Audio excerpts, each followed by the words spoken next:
Yo, what is good, everybody? We are back. We are here with this video today. I'm pretty excited. This is going to be kind of a different video. It's going to be a lot less actual video and probably more of a conversation you're going to hear. So we may label this a podcast. I don't know. We'll see. We'll see how the conversation goes. But we're back at Indy Arms Co. Range Training and Firearms Center in Indianapolis, Indiana. I am here today to talk to them about my first AR.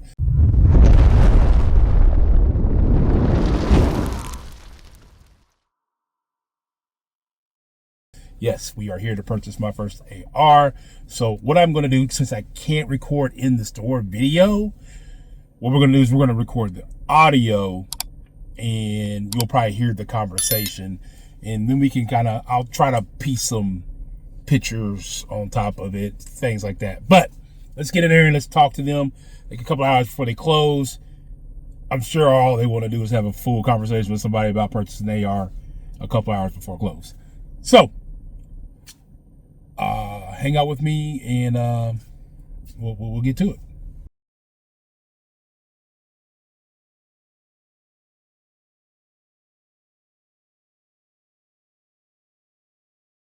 No, we can't video record, but I'm going to audio record. Is that okay? Yeah, that's fine. Okay, great. So when I first came in, started looking at them, they had recommended to me the Shark Coast Custom. I know you guys don't have one in stock. Yeah. But if I were to buy something in stock similar and build it to that point, what do you have now? Man, I'll tell you what. ARs, they like Legos for grown. Yeah, you put them. You can put them together from scratch and make them whatever you want to. Okay. Pretty much any AR off the wall gonna do the same thing. Okay. They all built the same. You got two basic types of ARs. You got DI, direct impingement ARs, which 90% of your ARs are going to be, and then you got piston-driven ARs, which is a different system. So what's the Shark Coast Custom one that I was That was a looking direct impingement. Okay. And like I said, you can take the only thing about that Shark Coast, it came with an optic. Jordan, how's it going, buddy? Good. You leaving already? Man, what the hell? That's the only pretty much difference. It came with an optic and it came with a light on it. Right. So it was already done. You know, so and the price reflected that. Yeah. So you can get one. For example, you can get this Millsport for $550. Get an optic and get a light, and spend how much that Shark Coast was, and it would work the same. Works the same. You know. So what about new? Because that's used, right? No, the green tags are new. Yeah. Okay. Tags are used. Really? You know, I would recommend looking into a used one. There's nothing wrong with getting a used one. I get that. But like I said, I'm kind of a snob. I don't know why. It's all good. I don't know why I'm a snob. It's all good. But like I said, you can start about $550 and work your way up. Anything under $550, you're going to start running into quality issues. But really, man, there's some great ones out there for $500 that you can, you know, all you got to do is keep them oiled up, throw an optic and a light on there, and you're in the game. In the game. AR-15. Got you. What's the one at the top there? Which one? The very top. Yeah. Zero. Yeah, this is a Zero Delta. This is a 600 off the wall. This does. So the only things that might be different is like ambidextrous controls. You know, those aren't all. They're not on all ARs. This one has ambidextrous safeties and ambidextrous bolt release, so you can run it left-handed if you were left-handed. Okay. Standard. So that's good. Yeah. 16-inch barrel with a 15-inch rail on it. That's what you want. You want the rail kind of covering at least most of the barrel. Because of the way you're going to operate it and the way that you're going to put all your accessories up to it. Now, is this a twisted barrel? I've heard, and I guess we kind of learned the difference between a barrel. Yeah, a fluted barrel is when the twist is on the outside. It saves weight. You know, that's not a fluted barrel. You'll be able to see the fluted barrel. Gotcha. All of them have the when they say twist, like 1 in 7, 1 in 8, 1 in 9 twist. It means how many times the bullet twists per inch before it exits the barrel. Gotcha. So if you got a 16-inch barrel and it's a 1 in 7 twist, the bullet twists once every 7 inches. Gotcha. You know, so that's they call it a twist rate. on the barrels. Okay. You know, so the longer barrels will have a longer twist weight, which results in longer. You can reach out longer. Okay. You know, more velocity and more distance. Gotcha. This is a great rifle for 600. Ambidextrous controls out the box already. It's a nice color. You know, the rail is covering everything. It is what we it's what we call a mid-length gas system. Gotcha. So the gas system, you can either have rifle length, you can have mid-length, you can have carbine length, or pistol length. Okay. So what's happening is every time you fire the AR, you get a boom. The bullet goes down here. The gas will then go up through a gas port. Gotcha. In a hole in a barrel, and that gas port is covered by a gas block. It collects the gas box collects the gas, pushes it down this tube, Okay. and operates the bolt back and forth. Gotcha. So that's what they mean by direct impingement, is using the gas directly to operate the rifle. Yeah. So so that this gas system can be longer or shorter. The shorter it is, the more reliable it is, because you're pushing the gas less distance. But the longer it is, the smoother the rifle shoots. Gotcha. You know what I'm saying? So you want a mid-length. On a 16-inch, I prefer mid-length because it's smooth. Gotcha. However, the carbine length will run dirtier. Well, it'll run the rifle when it's dirty because it's pushing the gas less, so it results in a more violent action. Gotcha. Yeah, you know. So that, you know, when you get into specifics,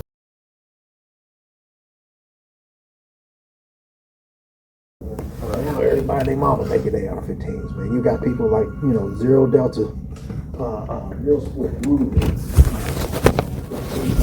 all this other stuff, man. Everybody's making ARs, and Right. all of them gonna run.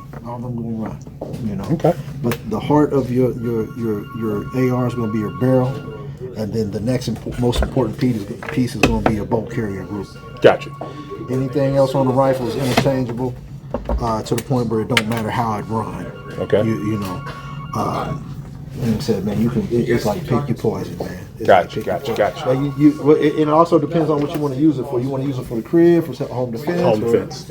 Cool. Home defense is the main reason. Okay. Also to have some fun at the range, but mainly for home defense. Absolutely. So if it comes in 16 inches or more, it's considered a rifle. Gotcha. If the barrel is under 16 inches, it's classified as a pistol by the ATA. Okay. So when you're dealing with AR pistols, the rules and regulations are different as far as what you can put on a rifle. Gotcha. Because you're accessorizing a pistol versus a rifle. Gotcha. So you're always gonna have more freedom to accessorize a rifle than a pistol. Okay. So, however, the pistols are great for home, like close quarters, but they're loud as hell. The shorter the barrel is, the shorter the gas length is, and the bigger bullet. Yeah, just like your gun, just like your handgun. Exactly. So I tell people all the time, think about that when you're choosing one for home defense, because you think it's loud in the range. Try imagine having to shoot. Because you're wearing ear protection in the range. Now shoot it without ear protection. I record myself and I watch it back. I'm like, man, that was loud. So in a hallway at the house or a living room or a bedroom or something, you're talking about loud. Yeah. So see, this one says one mag. They all come standard with all standard one mag. Yeah. Okay. Some of the used ones will come with like 2 magazines or 3, or whatever, however we bought it. Okay. Your standard capacity is always going to be 30 rounds. 30 rounds. Okay. All right. So then let me ask you this question. Since I am the first one I kind of fell in love with was that Shark Coast Customs one. What compared that one outside of the optic and the light? Compared that one to this one. Same thing. Same thing. It still got it had a 16-inch barrel. Okay. It had a 15-inch handguard on it. Head out there. Handguard.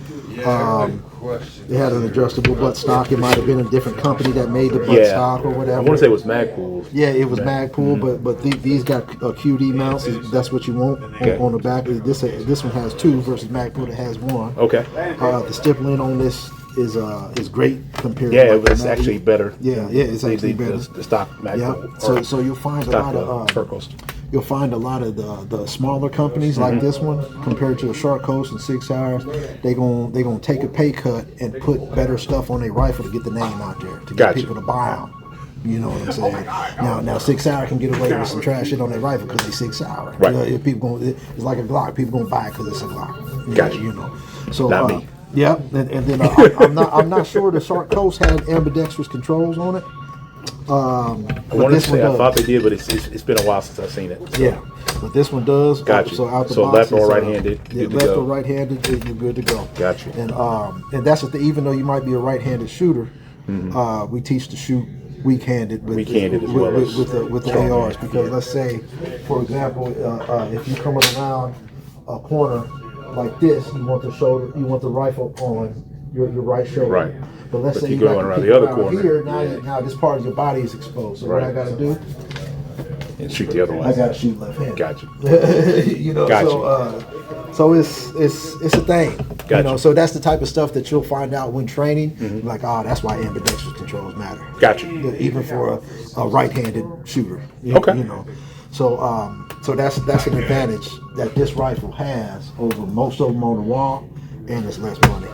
For sure. And this is. So if we were. Go ahead, keep talking. So this is chambered in what we call 223 wild. Okay. So if your rifle's chambered in 223 Remington, it'll only shoot 223. Okay. If it's chambered in 5.56 NATO, it'll shoot 5.56 NATO and 223. Okay. 223 is the civilian version of a military round 5.56. Okay. So now they come out. So this is a 223. Can this shoot 5.56? Yeah, this is a 223 wild. Wild. Okay. So 223 wild can shoot 5.56 okay. and 223, and it shoots 223 more accurate than the original 223 Remington barrel. Okay. So that's another advantage that this rifle has. Okay. Over all of them on the wall. All right. Like I said, shit. You know, it compared to let's say the Fostex. I've seen the Fostex. Yeah, the Fostex they made here in Indiana. Yeah. There's a new. Well, they're not new. They used to be outside. They're not used to be. They're out south, and they've opened up a new shop up there, but closer to my house, closer to my job. Defense, U.S. Defense. Yeah. They opened up a little small shop right there, close to my job. So they have a ton of Fostex up there. Yeah. So you see, this is 950. You know, this does not have ambidextrous control. It has their proprietary.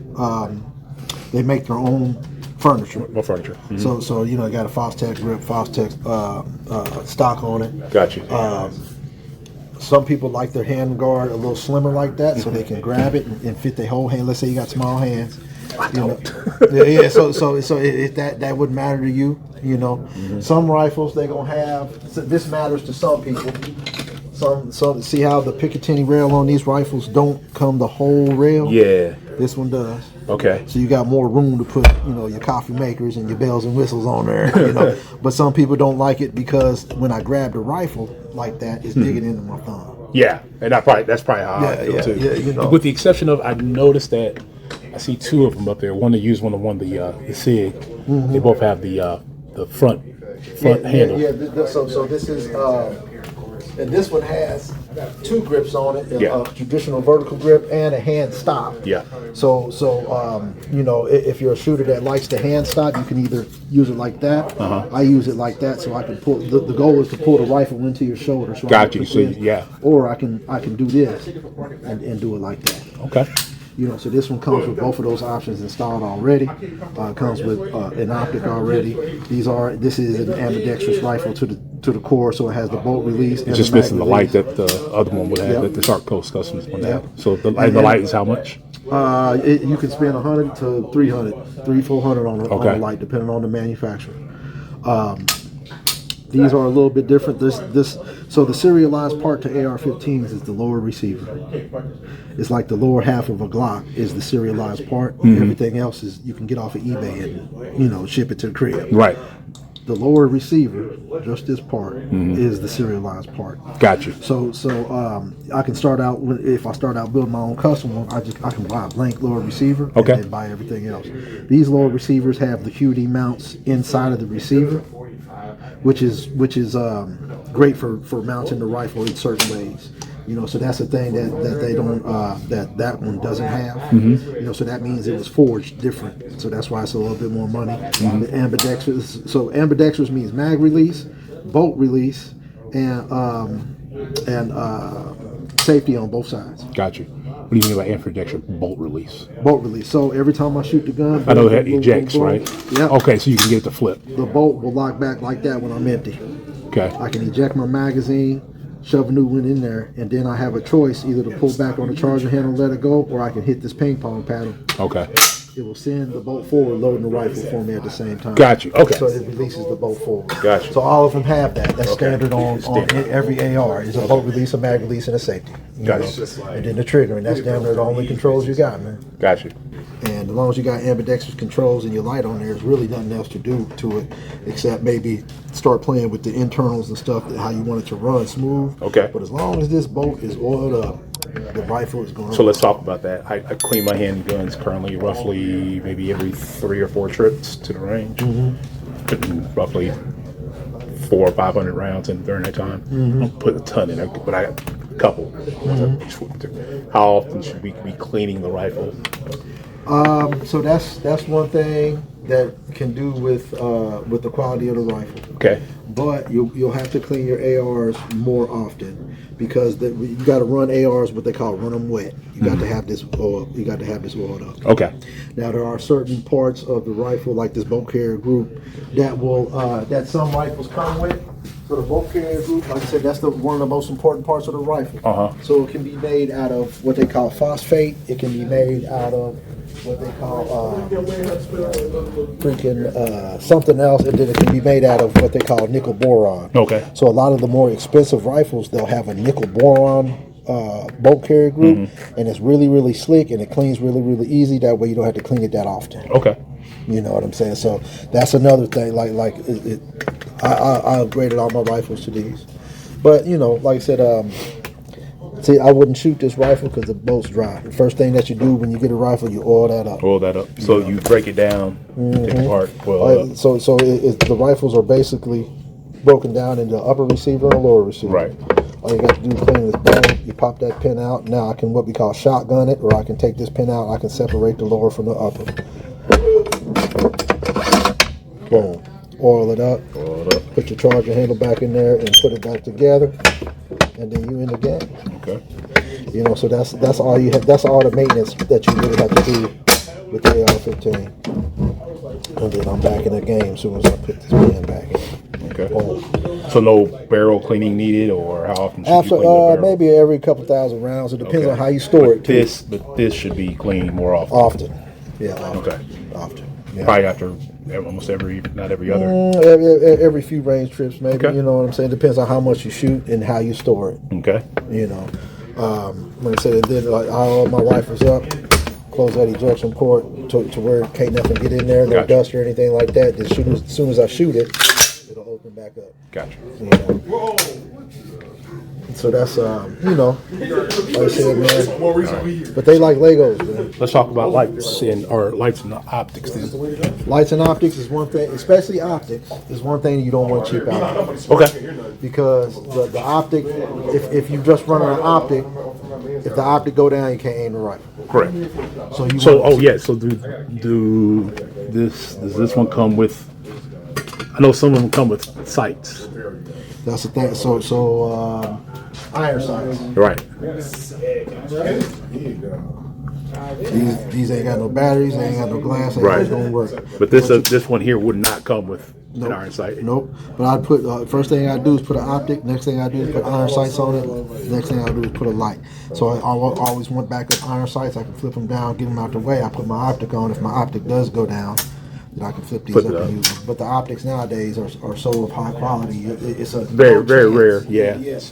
Change your battery out, you're pretty good to You go. change your battery out every year, you good. Yeah. You know. So then let's look at some optics. So the rule of thumb is you spend a third of the money that you spent on the rifle, you spend on the optic. Okay, let's take a look at it. So if you spend $600, you at least want to spend $200 on the optic. Okay.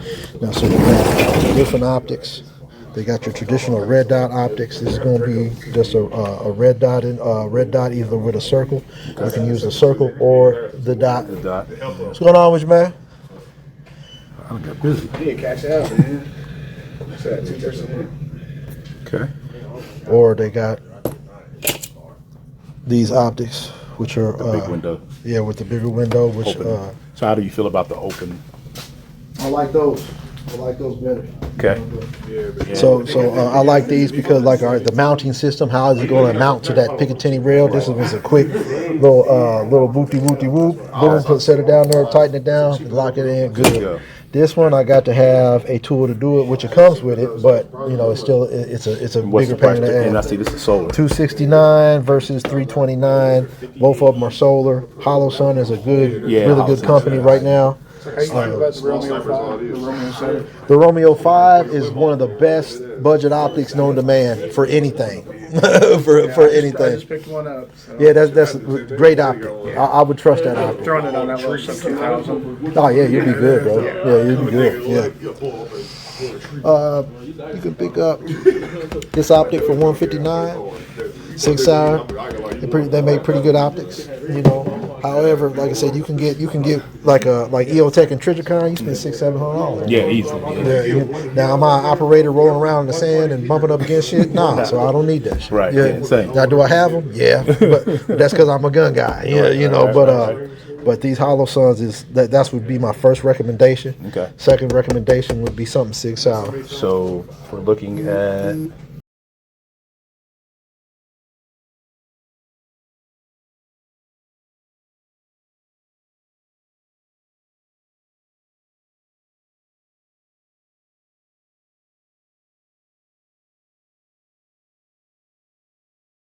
All right, guys, we are back. So there was the conversation, and your boy ended up making the purchase. I thought I was going to get that Shark Coats custom. I really did. I had been thinking about that one for like months. And then the one thing that changed my mind was the ambidextrous. Oh, my hand's in front of the camera. I keep forgetting it's my front camera. The ambidextrous safety on it, as well as the release. So we end up going with this pretty thing right here. It is, and don't get me getting the line, it is the 0 Delta Zulu 2 556. Oh, you guys don't want to see my car. You guys want to see this. The Delta Zulu 556. I wanted it in black. They didn't have it in black available. All they had was the gray available today. And I was like, you know what? Let's go ahead and do it. Let's get the gray available. Zoom out there for you a little bit. And we got a bunch of other goodies to go along with that.